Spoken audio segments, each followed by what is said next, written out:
શ્રી પરમાત્મને નમઃ. શ્રીમદ્ ભગવદ્ ગીતા અધ્યાય 8મો શ્લોક ક્રમાંક 19. આગલા શ્લોકમાં ભગવાને બતાવ્યું કે જેમ આપણે રાત્રે સૂઈ જઈએ છીએ ત્યારે સંસાર ભૂલી જઈએ અને સવારે જાગીએ છીએ ત્યારે ફરી સંસાર યાદ આવી જાય છે.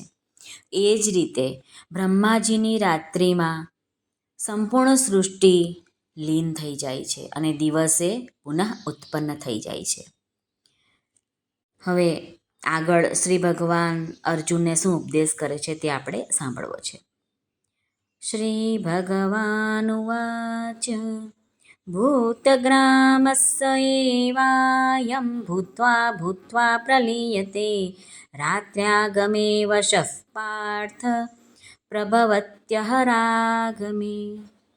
આ શ્લોકમાં આવતા સંસ્કૃત શબ્દોના ગુજરાતી અર્થ જોઈએ.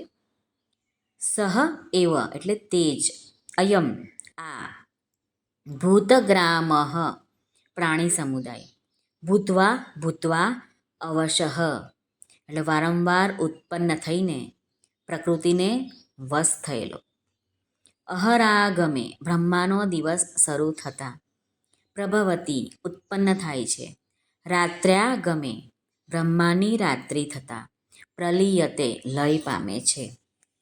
આ શ્લોકનું ગુજરાતી જોઈએ તો શ્રી ભગવાન અર્જુનને કહે છે, હે પાર્થ, તે જ આ પ્રાણીઓનો સમૂહ પ્રગટ થઈને બ્રહ્માની રાત્રિ પડતા પરાધીન બની લય પામે છે. જ્યારે બ્રહ્માનો દિવસ આવતા તે ફરીથી ઉત્પન્ન થાય છે. સાધક સંજીવનીમાં શ્રી રામ સુખદાસજી આ શ્લોકનું વર્ણન કેવી રીતે કરે છે આપણે જોઈએ ટૂંકમાં.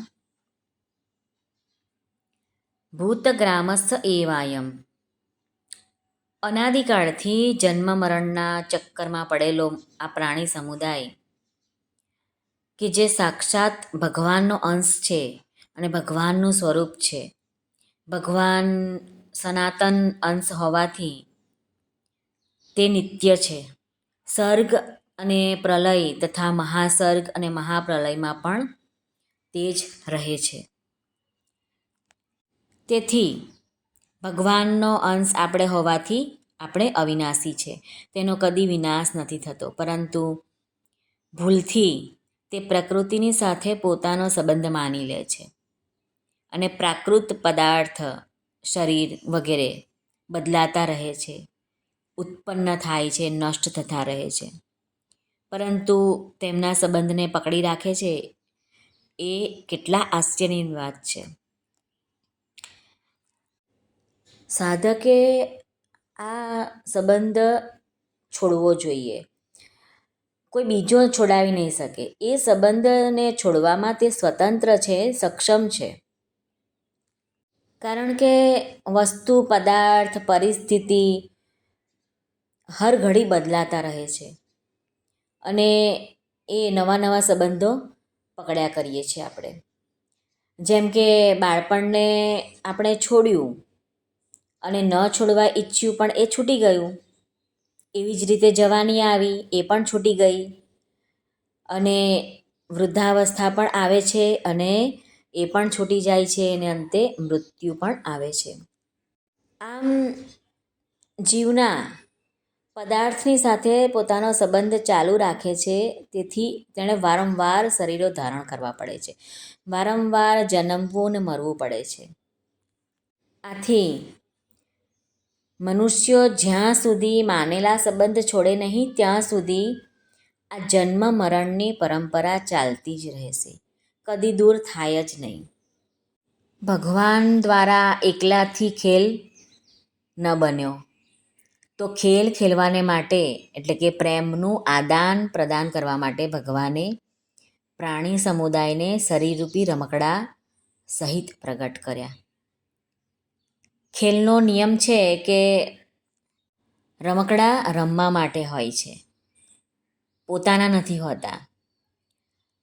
એટલે કે શરીરોને વ્યક્તિગત માનવાના નથી. એનાથી તેમાં આપણે ફસાઈ જઈએ છીએ અને ભગવાનથી સર્વથા વિમુખ થઈ જઈએ છીએ. ભૂત્વા ભૂત્વા પ્રલીયતે. આ પદ શરીરોને માટે કહેવામાં આવ્યા છે જે ઉત્પન્ન અને નષ્ટ થતા રહે છે, એટલે કે તેમાં પ્રતિ ક્ષણે પરિવર્તન થતું જ રહે છે. આપણે મનુષ્ય શરીરના પરિવર્તનને પોતાનું પરિવર્તન માનીએ છીએ અને તેનાથી જ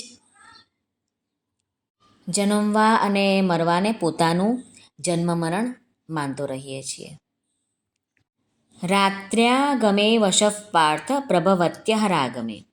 અહીં અવશઃ એટલે કે જો આ જીવ પ્રકૃતિની વસ્તુઓમાંથી કોઈ પણ વસ્તુને પોતાની માનતો રહેશે તો એ વહેમ છે કે હું આનો માલિક છું. આ બધું જ અહીં મૂકીને જવાનું છે. આપણી વાત તો સમજ્યા, પણ બ્રહ્માજીના જાગતા અને સૂતા એટલે કે સર્ગ અને પ્રલય થતાં બ્રહ્માજીને પણ પ્રગટ અને લીન થવું પડે છે.